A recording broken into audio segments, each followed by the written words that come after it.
Hey guys, welcome to Latrobe and the penultimate day of the Steelers training camp. He's Chris Halleck. I'm Dejan Kovacevic. We're from DK Pittsburgh Sports. It is hot and miserable. Terrible. Not necessarily in that order. No, it is terrible out here. It's funny because like the training camp started off terrible, like uncomfortable, hot, humid. And we had a really nice week where it felt really good out here. And here we are, nice bookend to the training camp. Kick in the gut on the way out here. But if we're complaining, imagine how the athletes felt. Mike Tomlin put them through the full almost 2 hours and a little bit of change. If you count the stretching and so forth, they'll have one more of these tomorrow, then the day off, then the, talk about rigorous, joint practice with the Buccaneers at Acrisure Stadium. That is not open to the public. Day off, and then the preseason game against the Buccaneers Saturday night at Acrisure, which of course is open to the public. What stood out more than anything today really is that Darius Slay got hurt. Mm-hmm. Others had to step in. What's the best read that we've got right now on Slay's status? So Mike Tomlin, after practice, said that he rolled his ankle. It was in the first drill of 7 shots in coverage on DK Metcalf. He called him day-to-day, didn't say it was, didn't have any kind of significance to it. He said, we'll get him back out there soon. So it didn't sound like anything was major from that injury, which is obviously good news for the Steelers. Yeah, and it was also good news. It's been also good news that the Steelers have gotten solid play from Brandon Eccles throughout camp, including today. He had one whiff. I'm going to be honest here. He had one whiff, and he knew it, too. He was laughing. He turned around and said something to, who was it? Roman Wilson. Yeah. And he went like, you got so lucky, something like that. But some words we don't want to say on here, too. He also said that as well. But Brandon's gotten the job done.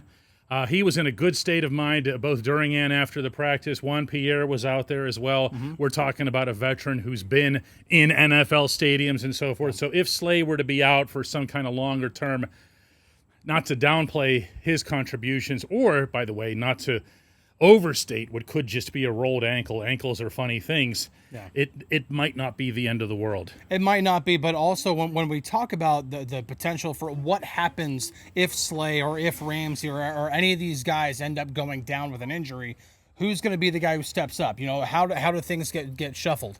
And if Slay's out, you know, you could see Ramsey bounce outside, and Brandon Eccles today played in the slot. And that's the first time we've seen all training camp that he's done it. He's also done it in the past, but it's the first time we've seen him do it with the Steelers too. Yeah, shade.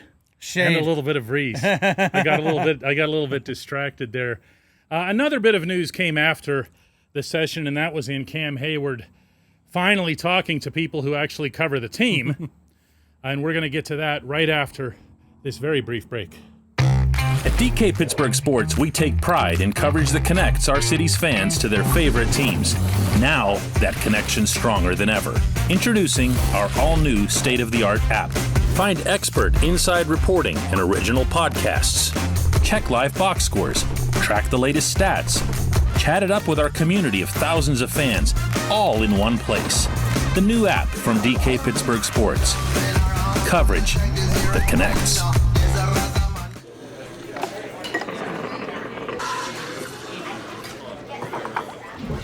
Welcome back. Cam Heyward, of course, was not a participant today, and really being real about all of this stuff here, he wouldn't have been participating in a lot of these things anyway. No.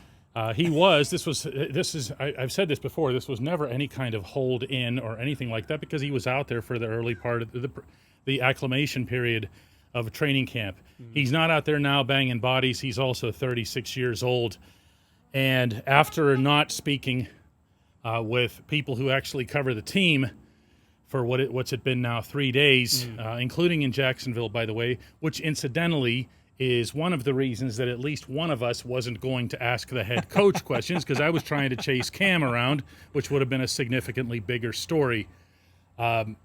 Here he talked today to people who do cover the team, and he had what to say. I didn't even go over. He held court for several minutes. I would define this as a full-blown hold-in right now with everything that he said today. So he said, we'll get to actually a bit of what he actually said, but the big thing that stood out to me was the term hold-in was brought up multiple times. He never said or corrected or anything like that. And then I asked him the hard-hitting question of whether he was willing to miss games over this. And, well, here's what he had to say. Looking for my contract to be addressed. Honestly looking to be valued. In my eyes, when I look around and, at my position, I think I'm 22nd as a D-Tech on 36 as a D lineman. And, I know what I bring to this team and what I'm capable of on and off the field. And so it's hard for me to, after the year I've had, to really justify playing at the number I'm playing at. I understand I signed a contract last year. But to be completely honest with you, when I signed that, I told them, when I have an all-pro year, expect me to come back. And you can look at the contract and see what it was, but I think everybody kind of giggled a little bit, but in my heads, I used it as motivation to go out there and prove it. Cam, is this something you're willing to miss games over, possibly? I think there are definitely, options out there that could reflect that. You can count on Halleck for the hard-hitting questions. See, this is what we do for a living. We're not going after the head coach in a setting where we can't get any original information. We're going to look for stories. Cam, I'm sorry, this whole decision just strikes me as so dumb that I have a hard time even getting into something that sounds like a rational discussion over it. What was your impression, your own? My impression is I'm trying to see both sides of this. I'm trying to be as objective as possible, being the reporter and being the guy that covers the team on a regular basis. I'm trying to see things from the team's perspective and from the player's perspective. That's your job. Yeah. The player's perspective on this is his contract did not have any more guaranteed money left on it. The roster bonus that he had back in March that he was paid, which is $13.45, easy for me to say, $1 million. That was not guaranteed. The team could have cut him, and he would have not have gotten that roster bonus. But he did. He did, and he was still on the all roster. up front. He's been paid for this season entirely up front. Yeah, except for the $1.3 million in salary. So yes, but he also ranks 22nd among all defensive tackles. Signed the contract. He signed the contract, but less than a year ago. The question I pose with this, and feel free to come back at me on this, is when teams have these contracts with players and the guaranteed money runs out. If the player doesn't play up to the level of the contract and the guaranteed money runs out, boom, you're gone. Doesn't matter if you have 2 years left, 3 years left, 7 years left, doesn't matter. You're gone. Your history, thank you for your service. Only in the NFL. Future endeavors. Only in the NFL. But when a player outperforms a contract and the guaranteed money runs out and they go to the team and they say, hey, I want to renegotiate, why is that the big problem? Less than a year later.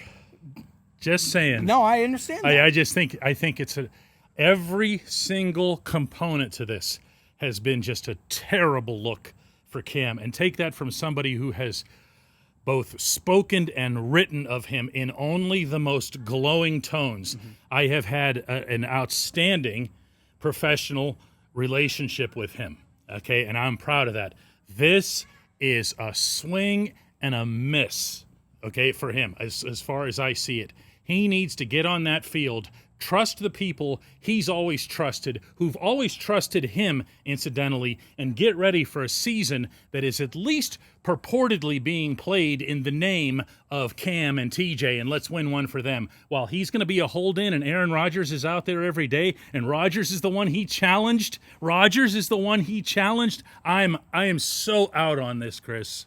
You can tell. I understand that, and I understand the team's perspective and whenever the big thing, and this I feel like situations like this are going to keep coming up, not just for the Steelers but in the NFL in general, and because this keeps happening, and because the NFL is going to continue to ask more of the players, they're going to continue to ask, hey, what about an 18th game for the regular season? But we don't want to give you an extra bye week or anything like this.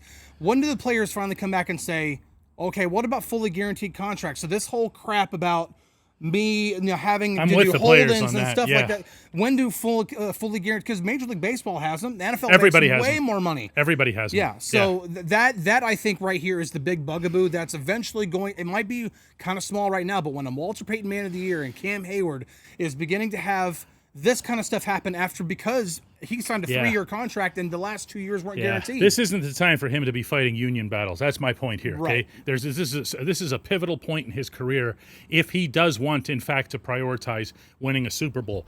That's enough of this subject. Okay, there also was a practice. There also was football actually being performed out there. There were some guys missing, but for the most part, and there were no pads.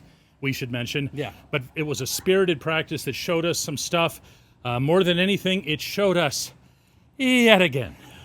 He knows what I'm going to say. That Aaron Rodgers can really throw a football. And he can throw a football from so many different angles, so many different ways, and yet with the required or excessive zip to it. Yeah. This is why when we talk about like all-time quarterback arm talents, John Elway's up there, Dan Marino's up there, you have to put Aaron Rodgers in the conversation. You do. Because not only is it the fact that he's done this for 21 years, but here he is going into his age 41 season. He's going to turn 42 in December. And this is not a Peyton Manning situation in which he can survive at the NFL level because he has so much brain power and can see the game so much faster than anybody else can because of how much he knows. Rodgers can still actually throw the football. Yes. Better than almost there might be like maybe 4 or 5 quarterbacks who have a better arm talent still to this day. Yes. Rodgers in this league right now. Right. Yes. And Rodgers can still sling it. He still has the quick release. It's still all there, guys. I agree that Rodgers would be top 5. My all-time top 4, even if nobody asked, and this is in no order, would be Dan Marino, John Elway, Warren Moon, who never gets brought up in these conversations, and I'm going to throw one more at you who rarely gets brought up and should, and that's the legendary Dan Fouts, who was putting up rockets, not moonballs, rockets to the moon and back to his guys in San Diego for years. So that's my little side commentary on elite arms in the NFL. The defense had its chance. Everybody really had a chance today to kind of get their feet back on the ground. Yeah. I had an opportunity to talk to a couple of players that we weren't able to run into in Jacksonville, while we were doing our jobs in the locker room. Not where the coach was, because we didn't need anything from the coach. No. We went into the locker room and talked to players. One guy that I wasn't able to find that night, I was able to catch up to here. And that was the first-round pick. Here's Derek Harmon. Derek Harmon, Pittsburgh Steelers. How'd it go the other night? It went good, man. I feel like for myself, I could play a little better, but just got to come out next game and be better. Isn't the speed of the game something that no matter how much you practice it out here, you're out there and it's like, you see NFL first-teamers? Most definitely. It's a difference. Just got to adjust to the game. You say you want to get better. What are you looking at after film? What do you want to see? This little thing is part of my game that I can do better as far as my pass rush and just win on my first move. Now, later on, correct me if I'm wrong, it looked like you were getting stronger as the game went. Is that my imagination? You can say that. That it was my imagination? No, you can say that. What went right for you there? Just more of a push, more aggressive, being yourself? No, just really just getting the flow for the game and just really just working what I know. Last thing I have for you, just what's it like being out there, man? NFL uniform, NFL stadium. It's a blessing. Deal. It's a blessing.